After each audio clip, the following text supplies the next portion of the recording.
Hello students, आज हम start करने जा रहे हैं लीनियर इनइक्वालिटी का थर्ड लेक्चर और ये लास्ट लेक्चर होगा हमारा। ठीक है, तो जो कुछ हमने पहले पढ़ा था उसे थोड़ा सा आगे मैं कंटिन्यू करता हूँ और देखते हैं कि आगे कहाँ तक पहुँचते हैं। ठीक है, मैं लिखूंगा क्वेश्चन, फाइंड सॉल्यूशन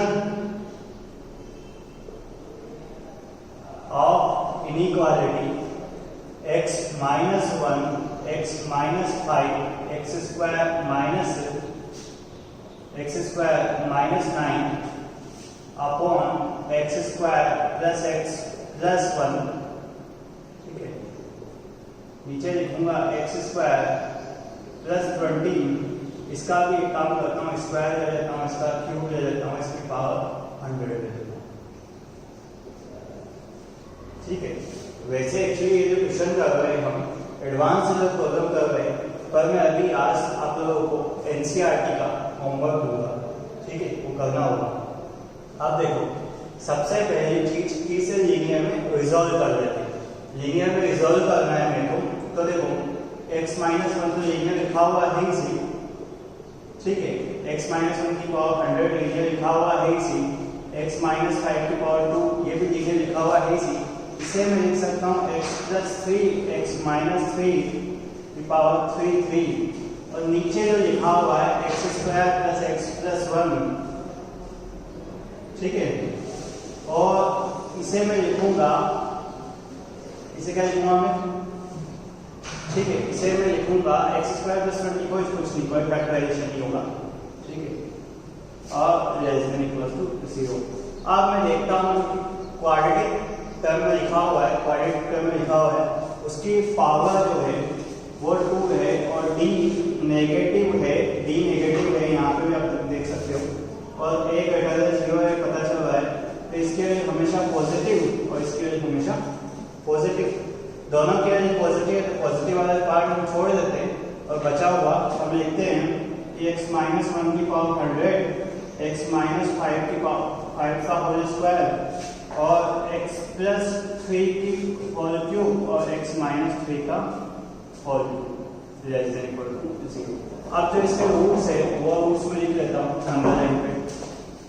देखो रूट्स में क्या है, जिनकी पावर इवन है उन्हें मैं थोड़ी सी देर में छोड़ दूंगा। देखो वैसे लिखता हूँ 1 5 माइनस 3 और 3। ठीक है, तो मैं लिखता हूँ रूट, ये तो माइनस इनफाइनाइट है और ये पॉजिटिव का इनफाइनाइट है। ठीक है, पहले देखा माइनस 3 मेरे को दिखा, बीच में कहीं पे 1 आएगा और बीच में कहीं पे 5 आएगा, मैंने ये स्मॉल लिख दिया है क्योंकि एक्चुअली मैं क्या करना चाहता हूँ, जिसकी पावर इवन है ना उसमें साइन चेंज नहीं करना चाहता, कंटिन्यू सेम साइन चलाना चाहता हूँ। तो देखो 3 से बड़ी वैल्यू के लिए, 3 से बड़ी वैल्यू इस पूरे एम्पायर के लिए फिर लिखूंगा पॉजिटिव, क्योंकि x का कोफिशिएंट मेरा पॉजिटिव है। आप वैसे भी देख सकते हैं 3 से बड़ी वैल्यू पुट करेंगे तो पॉजिटिव आ रहा है। माइनस 3 से 3 के बीच में नेगेटिव और माइनस 3 से लेस देन पॉजिटिव। ठीक है, चलो एक काम करते हैं, ठीक क्वेश्चन में चेंज करेंगे थोड़ा सा, ये ठीक है। हाँ, अब अगर मैं बात करूं कि मेरे को आंसर नेगेटिव चाहिए और इक्वल टू 0 भी चलेगा, तो मैं आंसर लिखता हूं x बिलोंग्स टू माइनस 3 से 3। ठीक है, नेगेटिव भी आ गया और 0 भी आ गया। ठीक है, अगर इसी क्वेश्चन में, सेम क्वेश्चन में मुझसे कहा गया होता कि आप आंसर जो निकालिए वो लेस देन 3 ही आना चाहिए, लेस देन 0 आना चाहिए, मतलब इक्वल टू 0 नहीं कहा जाता। ठीक है, तो मैं क्या आंसर लिखता, फिर ध्यान देने वाली बात यह है कि मैं आंसर लिखता x बिलोंग्स टू माइनस 3 से 3। क्या सही होगा आंसर? नहीं, यह आंसर सही नहीं है। एक्चुअली क्या है, बीच में पॉइंट पड़ रहा है 1 जहां पे 0 है, हमें क्या चाहिए, इक्वल टू 0 नहीं चाहिए, लेस देन 0 चाहिए, तो 1 को हटाना पड़ेगा। तो माइनस 1 लिखूंगा या फिर इसे इस तरीके से लिख सकता हूं कि x बिलोंग्स टू माइनस 3 से 1 यूनियन 1 से 3। 1 को रिमूव करना पड़ेगा। ठीक है, समझ गए? ठीक है, ये हुआ। इस टाइप के बहुत सारे क्वेश्चन मिलेंगे, हम हम इनइक्वालिटी पे फिर से आएंगे जब मॉड्यूलस की बात करेंगे। अभी मैं थोड़ा सा आगे कुछ और चीज चेंज करता हूँ इसमें, ठीक है। अब मैं ग्राफिकल सॉल्यूशन की बात करता हूँ इनइक्वालिटी में, ग्राफिकल सॉल्यूशन, ठीक है। तो ये चीज हटा दूं, इनइक्वालिटी सॉल्यूशन बाय ग्राफ या इनइक्वालिटी रिप्रेजेंटेशन अभी देखते हैं, सॉल्यूशन की बात हम बाद में करेंगे, रिप्रेजेंटेशन की बात करेंगे, ठीक है। ये रिप्रेजेंटेशन बहुत ज्यादा इंपॉर्टेंट है। एक्चुअली होमवर्क के हिसाब से देखें तो आपका एनसीईआरटी का 6.1 कंप्लीट हो चुका है, ठीक है। एनसीईआरटी का 6.1 कंप्लीट हो चुका है। अब अगर कोई मुझसे कहता है क्वेश्चन ये है, सॉल्व या रिप्रेजेंट द फॉलोइंग इनइक्वालिटी, मैं रिप्रेजेंट लिखूंगा, द फॉलोइंग इनइक्वालिटी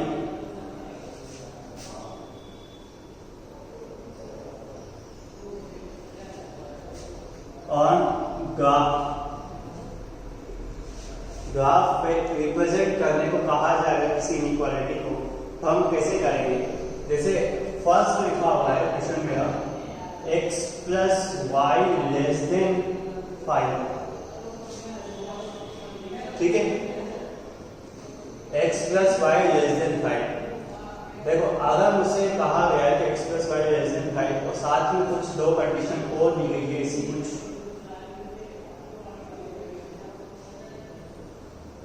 ठीक है।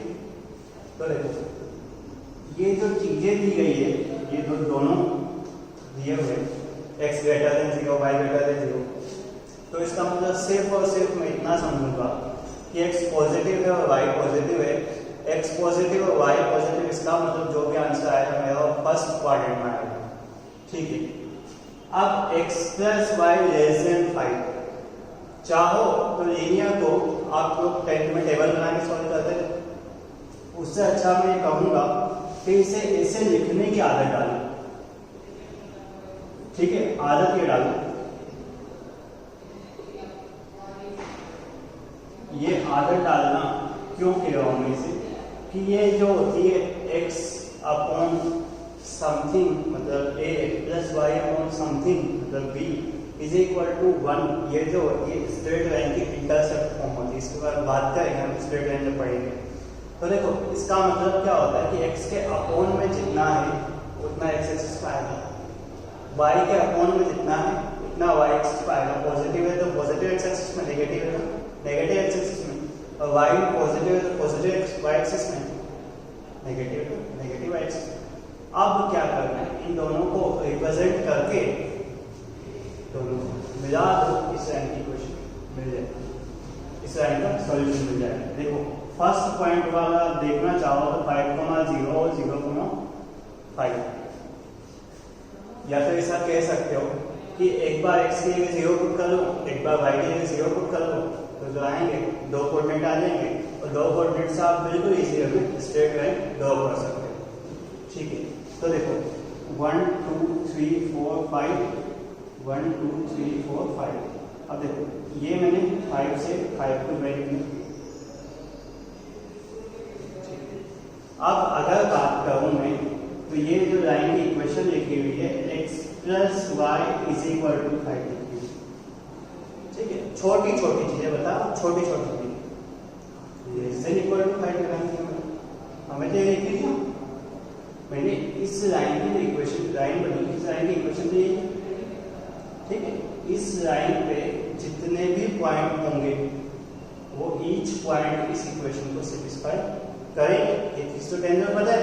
हाँ, अब इसके आगे की बात करता हूँ। अब मैं क्या बात कर रहा हूँ, छोटी सी चीज सुनते कि मेरे को ये निकालना है कि जहाँ पे x प्लस वाई की वैल्यू 5 से कम हो, लेस देन का मतलब कम हो, ठीक है। तो मैं क्या कर रहा हूँ, सॉल्व करने के लिए, ठीक है। स्टैंडर्ड जो मेथड है तो मैं बताता हूँ पहले, ठीक है। वैसे तो हमें पता चल रहा है कि लाइन के उधर ज्यादा है इधर कम है, ठीक है। वो तो छोड़ो, वो तो कॉमन सेंस से पता चल रहा है, अलग बात है।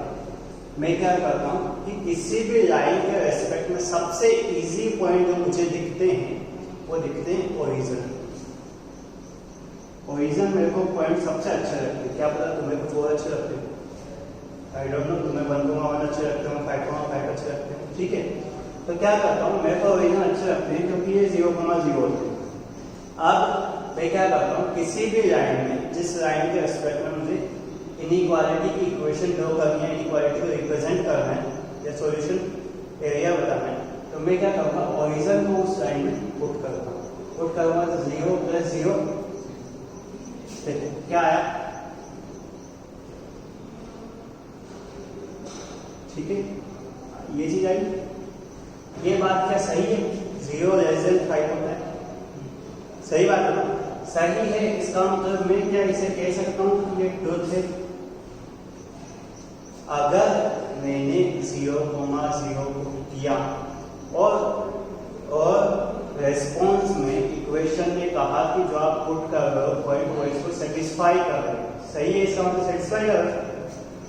अगर सेटिस्फाई कर रहे हैं तो लाइन का जो रीजन होगा वो टुवार्ड्स द ओरिजिन होगा। क्या होगा, टुवार्ड्स द ओरिजिन की तरफ वाला। तो देखो लाइन कहेगी ओरिजिन की तरफ, मतलब लाइन ने एरो बना दी, मेरा आंसर है तो इधर ही है, ठीक है। अब देखो, ठीक है, देखो ये लाइन जो है ग्राफ को 2 पार्ट में डिवाइड कर देते, ये वाला पार्ट, वो वाला पार्ट। अब हमने डिसाइड कर लिया कि वो वाला पार्ट हमारा आंसर नहीं, हमारा आंसर क्या है, इधर वाला पार्ट। अब फिर क्या करना है, अब आगे अगर बात करें तो ये दोनों कह रहे हैं कि फर्स्ट पॉइंट में आना चाहिए, ये कह रहा है नीचे आना चाहिए, तो बीच का बचा एरिया आएगा अपना आंसर। तो बीच का बचा अगर एरिया आता है तो देखो मैं बीच के एरिया को डार्क कर देता हूँ। ये करना क्या है, जो जो हमारा रीजन आएगा उसे हम डार्क कर देंगे, तो ऐसा कुछ नहीं।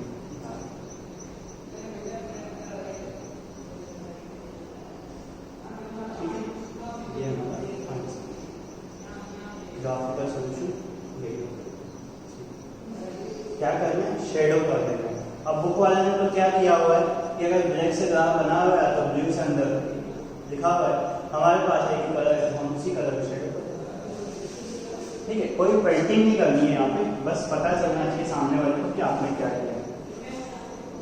ठीक है, अगर मैं लिखता हूँ, देखो इस टॉपिक को मैं थोड़ा सा ज्यादा वेटेज इस वजह से दे रहा हूँ कि तुम्हें लगे कि इस छोटे से क्वेश्चन पे इतना टाइम लगा दिया 5-7 मिनट, तो एक्चुअली रीजन बस इतना सा है कि इसके ऊपर 12th में एक चैप्टर बनता है, ठीक है, LPP,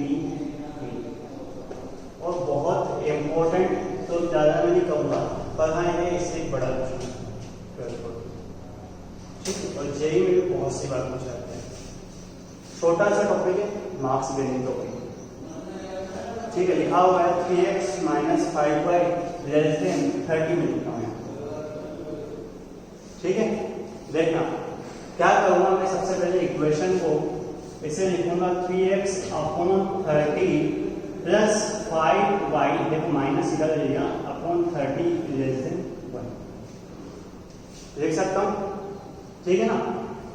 तो देखना कितना आया, x/10 प्लस y/-6 लिख सकता हूँ, हाँ less than equal to, graph में इतना कोई फर्क नहीं पड़ेगा, ठीक है, ये ठीक है। यहां तक इक्वेशन लिखने में कोई दिक्कत, देखो x पे क्या पॉइंट है 10, y पे -6, तो अगर चाहूं तो मैं ऐसा लिख सकता हूँ, ये दो पॉइंट है 10,0 और 0,-6, ठीक है। अब मेरे को क्या बनाना है कि ग्राफ बनाना है, तो x पे कितना पॉइंट जाऊं 10 और y पे -6, थोड़ा सा ग्राफ मूव कर देता हूं, x पे 10 और y पे -6, ठीक है ना, -6 से नीचे आएगा, ठीक है। तो आई थिंक अप्रोक्सीमेशन से मैं ले लेता हूँ,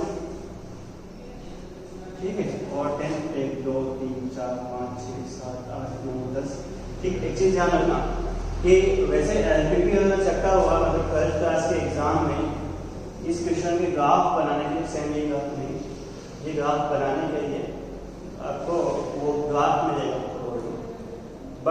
हमें ऐसी प्रैक्टिस करनी है कि हम बिना ग्राफ के भी अच्छा ग्राफ बना सके A4 साइज शीट में, ठीक है, विदाउट ड्राइंग पेपर में हम बना सके। तो कोशिश ये करना कि फर्स्ट टाइम जब ग्राफ बना रहे तो ग्राफ कोशिश ये करना कि हम पेन से बनाए, कोई पेंसिल और इरेजर यूज नहीं करना, गलत होगा दोबारा बनाएंगे, पर कोशिश करनी कि एक ही बार में सही हो जाए, ठीक है। तो मैं इस लाइन को मिला देता हूँ, ठीक है, अप्रोक्सीमेटली कोइंसिडेंटली। हाँ, अब देखो मेरे पास दो चीजें, मेरे पास दो चीजें क्या, 0, 0। अब देखो ये पॉइंट है, पॉइंट को चाहे तो लिखो, चाहो तो लिख लो पॉइंट को 10,0 और 0,-। हाँ, अब इसमें मैं ओरिजिन पुट करता हूँ। ओरिजिन अगर पुट करता हूँ तो ओरिजिन पुट करूंगा तो देखना 0,0 आएगा, तो क्या आएगा, अगर इसमें ओरिजिन पुट कर रहा हूँ तो मेरा आंसर जो आ रहा है, ठीक है, मेरा आंसर जो आ रहा है 0 + 0 <30, 0 < 30। क्या सही बात है? ट्रुथ है, 0 < 30 है इसका, हाँ, इक्वल टू लेस देन 0, या तो छोटा है 30 से या बराबर है, या तो छोटा है या बराबर है, इसका छोटा ही, ठीक है, छोटा है इसका मतलब सही बात है, सही बात है, सही बात है। इसका आंसर किधर आएगा, toward the origin, toward the origin. तो इसके लिए ओरिजिन कहाँ है, ऊपर की तरफ, तो आंसर रेंज क्या आएगी,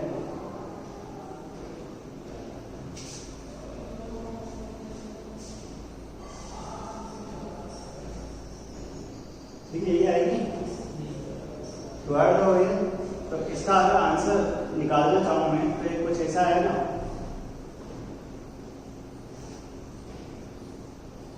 मैं डार्क शेडेड कर रहा हूँ, ठीक है, शेडेड में इतने अच्छे से नहीं कर रहा हूँ, पर ये सही होगा, ऊपर वाला सारा रीजन अपना आंसर रीजन। इसमें हमने दो इक्वेशन लिखी साथ में, से बाउंडेड रीजन हो गया, ये अनबाउंडेड रीजन। बाउंडेड अनबाउंडेड समझते हो, जिसकी बाउंड्री हो, बाउंड्री थी तो बाउंडेड, बाउंड्री नहीं है तो unbounded.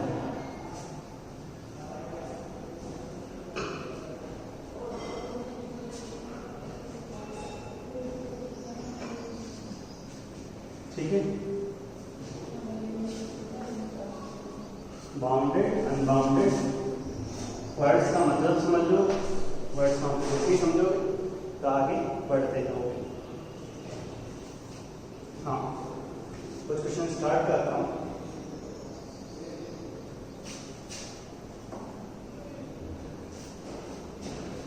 Three x plus 2y less than equal to 12, ठीक है, x greater than 1, y greater than equal to 2, ठीक है, तीन इक्वेशन लिखी।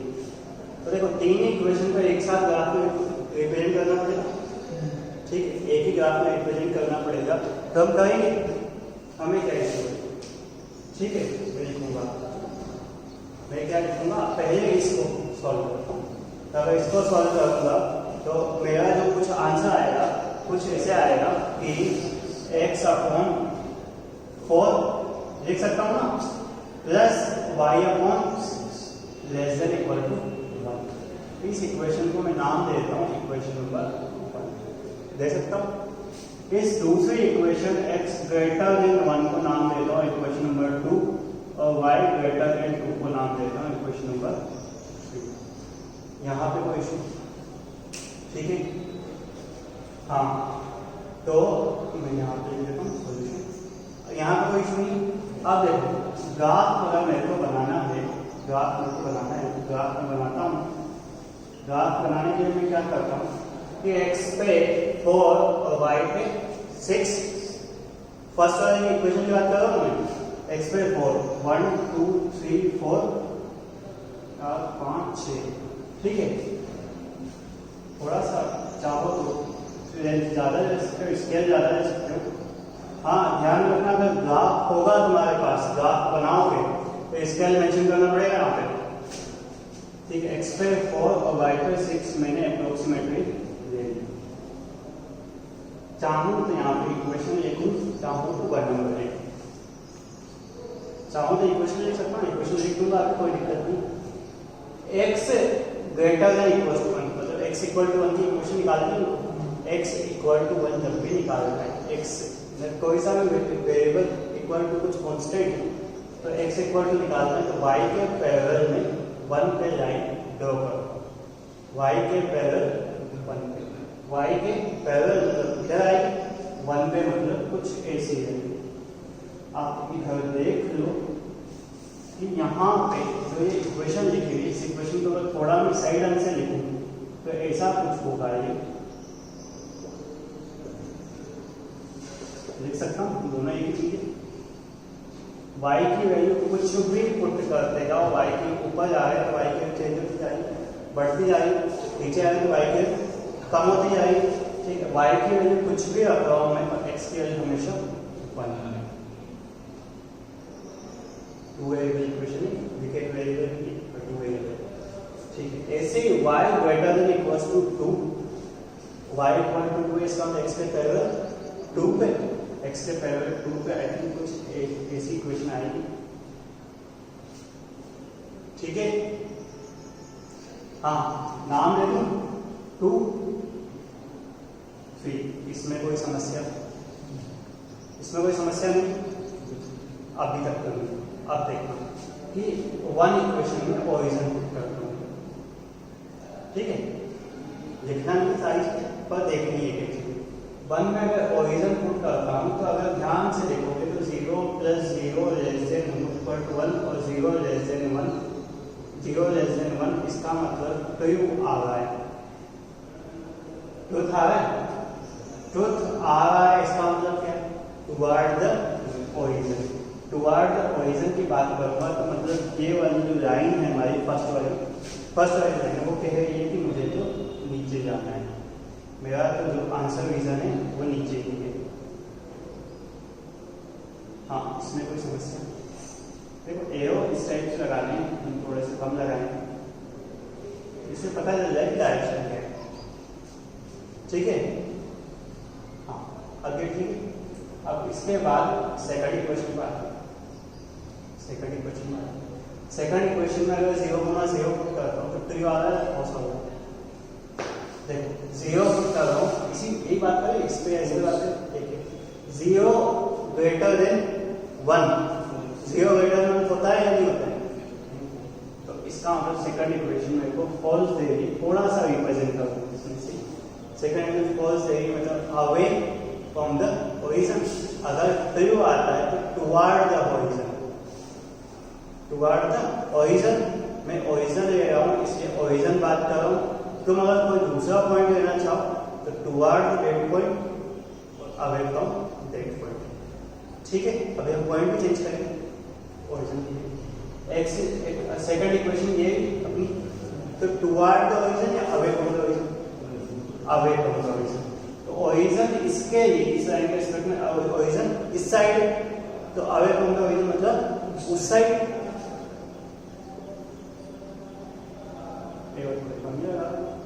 ठीक है।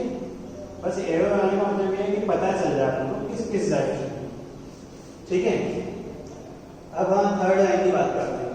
थर्ड लाइन देखो, थर्ड लाइन को देखते हो तो 0 ग्रेटर देन होता है, तो इसका मतलब फॉल्स, फॉल्स का मतलब अवे फ्रॉम द ओरिजिन। अगर ट्रू होता तो टुवर्ड द ओरिजिन, एफ इसका मतलब away from the origin, away from the origin, ये line third, away from the origin. हाँ, अब बताओ कि आंसर क्या होगा, ये हमारा काम हो गया। देखो सीधी सी बात है, ये कह रहा है ऊपर जाना है, इसकी बात मानिए, ये कह रहा है इधर जाना है, वो कह रहा है नीचे आना है, ठीक है। तो तीनों का जो कॉमन जो एरिया है वो हमारा आंसर रीजन रहेगा। कॉमन एरिया आप लोग देख सकते हो, ये ट्राइंगल आ रहा है, ये ट्राइंगल आ रहा है, तो ये ट्राइंगल ही मेरा आंसर हुआ। तो मैं चाहूँ तो इसे डार्क शेडेड कर सकता हूँ, ठीक है ना। दिख रहा है आंसर? कैजुअली विजिबल कैसे आया, एक एक स्टेप पता है। सबसे पहले क्या करना है, क्वेश्चन लिखना, उसे लाइन के इक्वेशन में कन्वर्ट करना है, लाइन के इक्वेशन कन्वर्ट करके ड्रॉ करना है, एक एक करके ड्रॉ किया, फिर toward the origin, away the origin check करना है, आ गया आंसर। ठीक है, एक दो क्वेश्चन और कर लेते हैं। हाँ, इसमें कोई समस्या? देखो पहले मैंने एक एक इक्वेशन